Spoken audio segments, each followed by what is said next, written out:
জোর কেস খেয়ে গেছি। একটাই লোক পারবে যে খালি আমাকে বাঁচাতে পারে।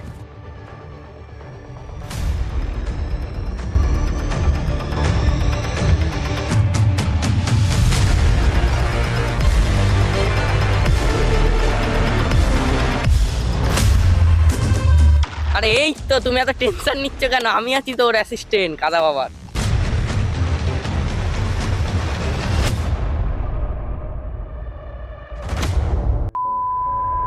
তো নমস্কার বন্ধুরা, আজকে আমরা এসে উঠেছি স্বয়ং কাদা বাবার স্মরণে।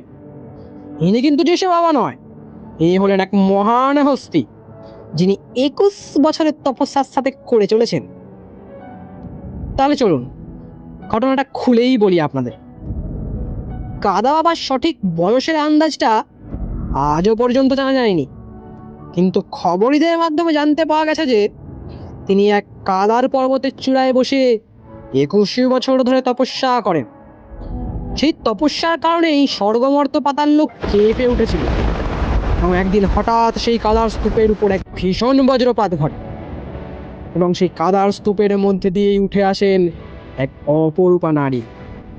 তিনি কাদা বাবাকে বর প্রদান করে যে তার সর্বশক্তি কাদাতে।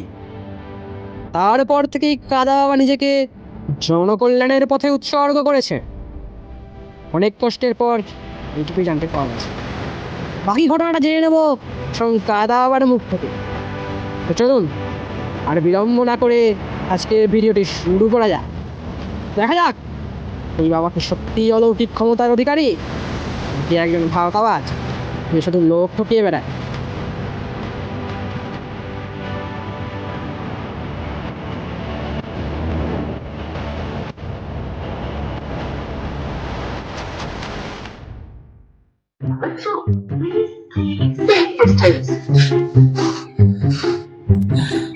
এখানে তো চলে এলাম, দেখি একটা জায়গায় বসি। কিন্তু এটার বরটা তো বাড়িতে ছিল, বৌদিকে তো এটা বলে আসা হলো না যে কোনটাতে মেশানো আছে কোনটাতে মেশানো নেই। যদি বৌদি খেয়ে ফেলে ওটা, এত কেস খেয়ে যাবো পুরো। उठाइए ना, उठाइए ना। হ্যালো, হ্যাঁ কি বলছিস রে? কি করে হলো, কখন, কোথায়? মানে তুই জানতে পেরেছিস কি করে হয়েছে? বিষক্রিয়ায়? Train will be passing from platform number 1. Please keep safe distance. না, আর থাকা যাবে না, ট্রেনটাও চলে এসছে, এক নম্বর platform এবার এই শহরটাই ছেড়ে দিতে হবে মনে হচ্ছে।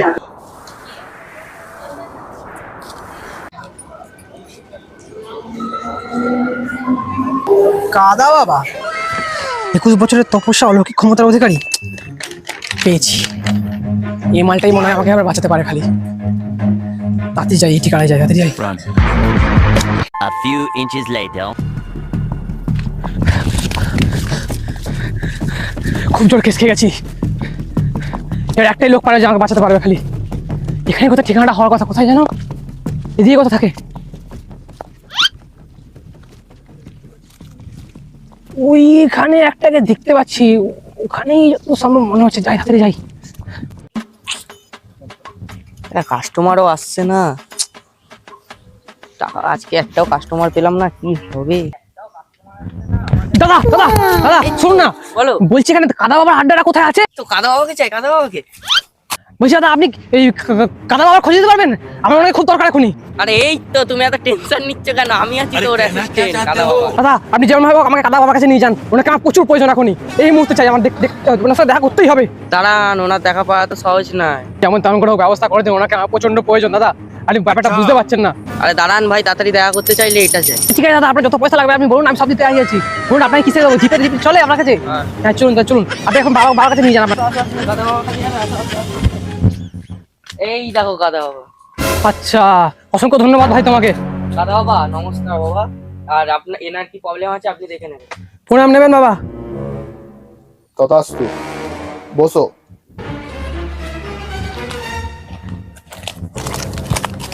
তা বাবা, আজকে অনেক বিপদে পড়ে আপনার শরণাপন্ন হতে হয়েছে বাবা।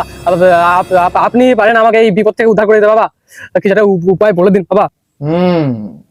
রাজদীপ পাল, মাথায় বড়ে বড়ে বাল, শরীরে নেই কোনো ভদ্র চাল, সারাদিন ঘুরে বেড়াস, খুঁজে বেড়াস মেয়েদের কাল।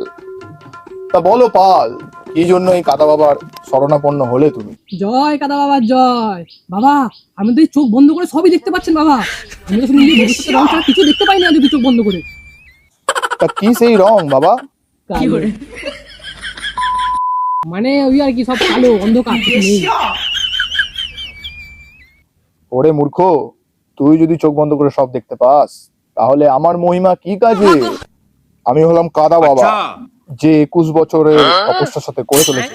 মানে মানে মানে মানে মানে মানে ওই মানে ভগবানের কাছে প্রার্থনা করে চলেছি 21 বছর ধরে, তোমাদের মতো বৎসদের জন্য, আমার কাছে যারা আসো তাদেরকে উদ্ধার করার জন্য। বলো জয়, কাদা বাবার জয়। A few moments later. আচ্ছা, তবে বল তোর কি সমস্যা? চুল কাচ্ছে নাকি চুল ঝরছে? মানে বাবা, কিসের কথা বলতে চাইছেন আপনি? ওরে মূর্খ, তোর মাথার কথা বলছি। ওই তো ঝাপড়া চুল রেখেছিস মাথায়। তুই কি ভাবলি? তাই বলুন। একটা কথা বলে রাখছি বাবা আপনাকে, চুল নিয়ে কিন্তু চুলোচুলি করবেন না। তা বল, কি সমস্যা তোর বল। আর আমার কাছে বা কেন এসেছিস তুই? আসলে বাবা, নিশা। আচ্ছা, তুই নেশা ছাড়তে পারছিস না বলে আমার কাছে এসেছিস। কিন্তু বাবা, এটা তো নেশা মুক্তি কেন্দ্র আরে নয়। না বাবা, নেশা নয় ওটা, নিশা নিশা। আসলে ব্যাপারটা হচ্ছে আমার ফোন। আচ্ছা, ফোন কিনবি, টাকার অভাব। কিন্তু আমি তো ধারে টাকা দিই না। আরে না বাবা, ফোন কিনবো না, আমার ফোন আছে। আসলে মোবাইলে রিচার্জটা শেষ হয়ে গেছে, তাই আমি পাশের বাড়ি নিশা বৌদিকে মেসেজ করতে পারছি না। আচ্ছা, ফোনের রিচার্জ শেষ। তা তুই এনে আমার ফোন দিয়ে হটস্পট নিয়ে নে, যত খুশি রিপ্লাই কর তোর নিশা বৌদি। আরে না বাবা, আসল সমস্যা তো সেটাও নয়, আসল সমস্যা আরো বড়। তাহলে কিসের সমস্যা তখন থেকে না বলে তুই কথাগুলোকে পিছিয়ে যাচ্ছিস? এবার তুই বাচ্চা দেখছিস তো, এটা পেছনে ঢুকে আমি পেছিয়ে দেবো বলে দিলাম। আমার অভিশাপে তোর ছোট হয়ে যাবে। জয় কাদা বাবা জয়। আরে বাবা রেখে যাবেন না, বাবা রেখে যাবেন না। আপনি আমাকে অভিশাপ দেবেন না, কিছু অভিশাপ দেবেন না বাবা। খুব বিপদে পড়ে আছি, ঠিক আছে? আপনাকে তাহলে আমি পুরো ঘটনাটা প্রথম থেকে ভালোভাবে বলছি, ঠিক আছে? কিন্তু শুনে আপনি ঠিক থাকবেন কিনা সেটা আমার দায়িত্ব নয়, কিন্তু শুনবেন নিজের দায়িত্বে। আচ্ছা আচ্ছা, বল বল বল, তোর মতো কত এলো আর কত গেল, কি বলবি, সমস্যাটা কি সেটা আগে আমাকে তাড়াতাড়ি বলতো। আচ্ছা, তাহলে আমি আপনাকে প্রথম থেকে পুরো একদম খুলে ব্যাপারটা বলছি। আজকে আমার পাশের বাড়ি নিশা বৌদির সাথে পালিয়ে যাওয়ার প্ল্যান ছিল, তাই আমরা দুজনে মিলে ঠিক করেছিলাম যে ওর বরকে বিষ মেশানো পায়েস খেয়ে আজকে মেরে ফেলবো। তাই আজ সকালবেলায় আমি ওদের বাড়িতে দুটো বাটিতে করে পায়েস পাঠিয়েছিলাম, একটা প্লাস্টিকের আর একটা স্টিলের। তো সমস্যাটা হলো এখানেই যে ওর বরটা আজকে বাড়িতে ছিল, তাই আমি বাটিগুলো দেওয়ার সময় বৌদিকে বলে আসতে পারিনি যে কোন বাটিটাতে বিষ আছে। সেটাই জানার জন্যে ও আমাকে অনেকবার মেসেজ করেছিল, কিন্তু আমার ফোনে রিচার্জ ছিল না। আর সে কারণেই নিশা বৌদি আজ সকালে সেই বিষ মেশানো পায়েসটা খেয়ে ফেলে এবং মারা যায়।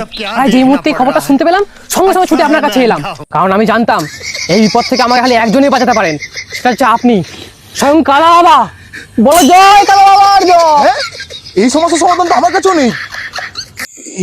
এই সমস্যা শুনে স্বয়ং কাদা বাবা ঘাবড়ে যাচ্ছে। না না না না না না না, আমি তোমার কোনো সাহায্য করতে পারবো না বৎস।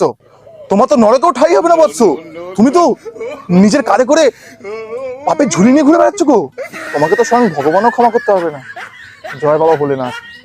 না বাবা না, এরকম বলবেন না বাবা, আপনি কি বলবেন আমাকে বাঁচাতে পারেন বাবা? না না না, কি বলছো তুমি বৎস? তোমার ঘাড়ে যে পাপের বোঝা নিয়ে তুমি ঘুরছো, ওটা ভগবান কি আমি কেউ নামাতে পারবে না। তুমি এখান থেকে চলে যাও, আমার ভিজিটে যাও, বাইরে অ্যাসিস্ট্যান্ট আছে ওনাদের দিয়ে দাও। আমি তোমাকে এই বিপদে কোনো সাহায্য করতে পারবো না।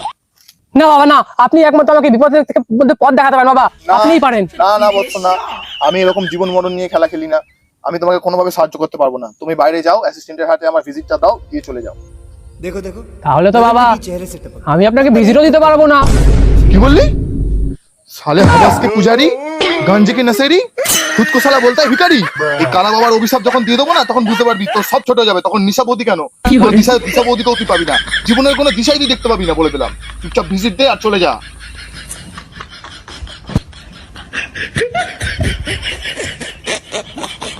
no no no no